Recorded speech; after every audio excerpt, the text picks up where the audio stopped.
Hello everyone, this is Ross from Retro Dream Beam. I'm an eBay seller full time. I've been doing this with my fiance Netta for more than 3 years now. Don't forget to like the video and subscribe to the channel. I'm about to go into what we are shipping out today on Tuesday. Well, I guess not that. I grabbed some Cheetos for Netta. All right, so it was a pretty good day.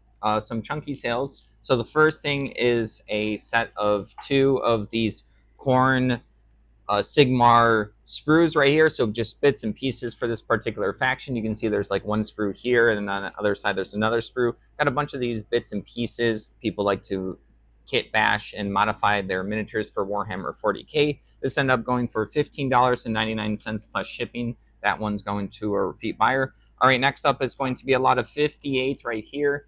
These are going to be chit tokens. This is for a board game called Red Dragon Green Crescent right here. So yeah, got pretty lucky with getting like a bunch of these bits and pieces to some of these older war games. They weren't complete, but people still want to get the extra little. These are like little tokens that are easy to go missing, to drop them on like the floor and then they disappear. So people want replacements, or sometimes people like to make bigger scenarios for these like board games. This ended up going for $25 for repeat buyer.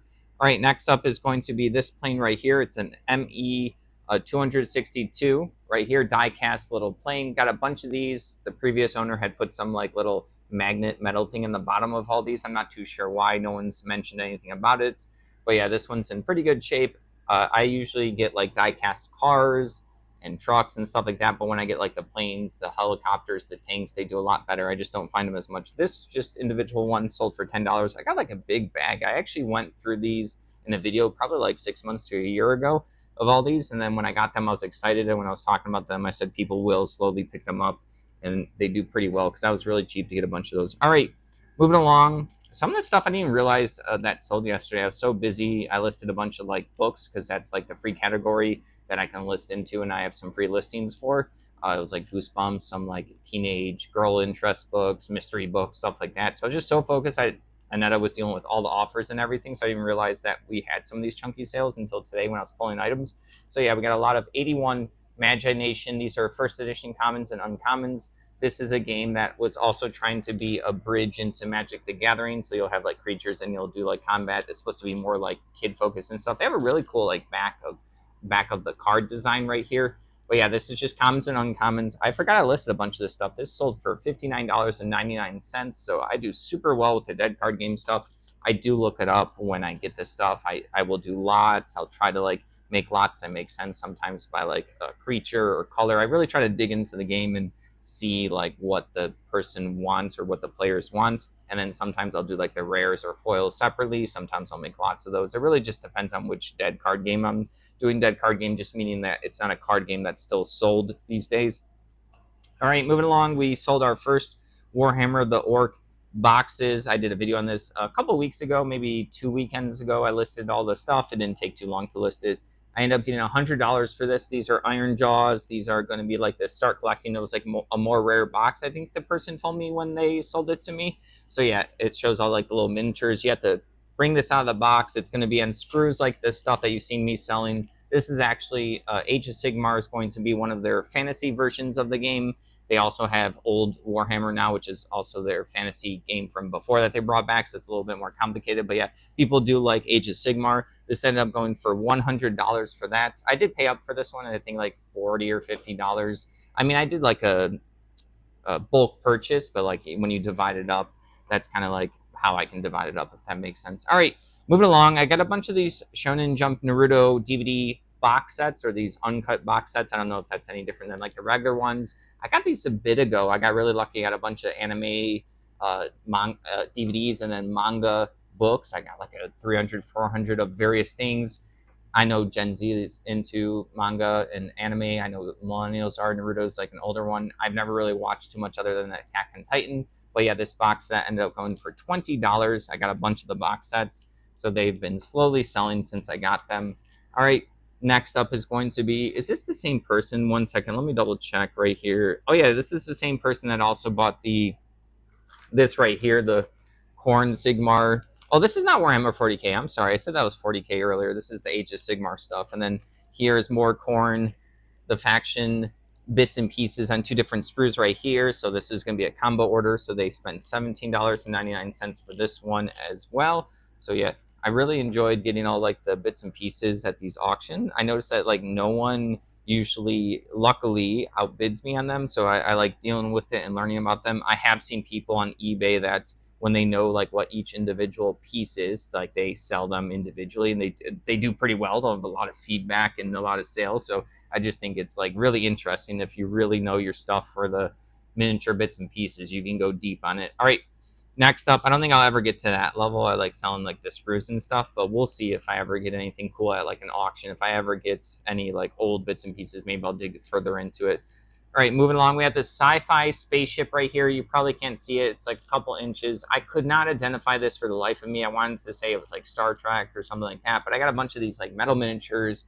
Half of them were just different brands when I was just trying to search them up. This one I couldn't figure out, so I just put RPG spaceship RPG metal miniature 2.5 inches. So they usually care about the size of the miniature because there can be different scales for these RPGs or games where you want the the a person to be a certain scale to a vehicle, to a spaceship and stuff like that. So everything's consistent on the table when you're looking at it. $11.99. That one's going to repeat buyer. I listed that one fairly recently. All right, almost done here. Moving along, we have not Warhammer, War Machine and Hordes. Hordes. This is like a different miniature game where they have a sci-fi version and then they have a fantasy version. This is Hordes, which is the fantasy version. This is the Scorn right here. That's the faction. They're kind of like these like elephants and stuff like that. It's kind of like orcish trolls. I don't know, more elephants related, where they have like ornate armor and the big tusks and stuff. This is the army book, so this will show all of the different figures the person can choose and all of the rules for a particular army in here. I do pretty well with the army books. This sold for $8.64, also to repeat buyer. I think Aneta sends some kind of coupon for anyone that's purchased stuff within the past year or two. So I think this is just people taking advantage of it. I think I'm taking a guess because I've seen a lot of repeat buyers. Like this one's also repeat buyer. This is The Dead Are Coming. This is going to be like an RPG survival zombie apocalypse zine. So like kind of like one of these like magazine type of things where there's gonna be little bits and pieces, or not bits and pieces, like little flavor, little articles, little stuff like that. So it's like a magazine, but also an RPG book at the same time. So people like all sorts of types of RPGs. It doesn't just have to be Dungeons and Dragons. Dungeons and Dragons stuff does do well, but yeah, this one I always get the random unique ones I haven't seen before because I know someone's eventually going to appreciate like the hipsterness of it. That sold for $16.79. So yeah, finally got some like good chunky sales. 100 for the Age of Sigmar, even though I did pay up for it. The Magi Nation cards was pretty good. The combo orders, all of this was pretty good, like pretty chunky sales. All right, so that's everything for today that we're shipping out today. Now into like some personal life. So I actually think I'm going to. Oh, sorry. I didn't mention it from yesterday. I went and got the tire fixed. There was a screw in it. It was like a small screw, which was annoying. Which I filled up our tire air last week. No one saw anything at the time. Brought it in today as like another, or yesterday as a scheduled, like, hey, I think there's something wrong because I got the warning again and the front tire was like getting flatter again. So they took it out and patched it up. So that got handled. So that was like a good peace of mind because like Monday was being annoying. And then today I'm probably not going to list on eBay. It's actually super rare for me to take a day off from eBay. I do take off weekends in general, but there's still always something to do. Whether it's like dealing with messages, organizing, shipping supplies. There's like 1,000 small tasks. If you do eBay, there's always something like you can do it. So I do stuff on the weekends, but taking like a full day off to do something for myself, I've probably taken like 10 or less days total in the since we started full time, like 3.5 years ago. I don't know. I have to like sit down and figure out like what day was like, because it was almost like a transition of like part-time other job into full-time eBay. It was kind of like everything moved fast at the time, so I always forget like what the exact day, but like I basically have taken like 2 or 3 days for myself. There's usually like one around Christmas holidays where I'll do very little or nothing, and then that's usually like one day, and then sometimes there's like a day like this. Sorry, taking a day rambling at this point because there's a video game coming out which is cross-platform, so I can play in the PC and Netta can play on her Xbox One. It's going to be Grounded Part 2, which is going to be like a survival kind of like crafting game. If you don't know much about video games, you've probably seen the movie Honey, I Shrunk My Kids. It's kind of like that, where you're playing shrunken kids in the first game was in a backyard, and you're collecting gear and stuff, and you're fighting like bugs, and you're actually building up stuff. So it's just a really good co-op game that both Annette and I can play. We play a lot of single player games. There's not a lot of games that like have good co-op features, and the fact that it also is cross-platform is a huge bonus for us. She does have like a laptop where she can play stuff on if we want to play like two PC games. We don't have two Xboxes, so like we can't play games that are co-op like that. We can play sometimes. You can split screen, but that's not as fun sometimes. All right, bunch of rambling. All right, thank you for watching. Don't forget to like the video, subscribe to the channel. Hope everyone's having a good start to their week.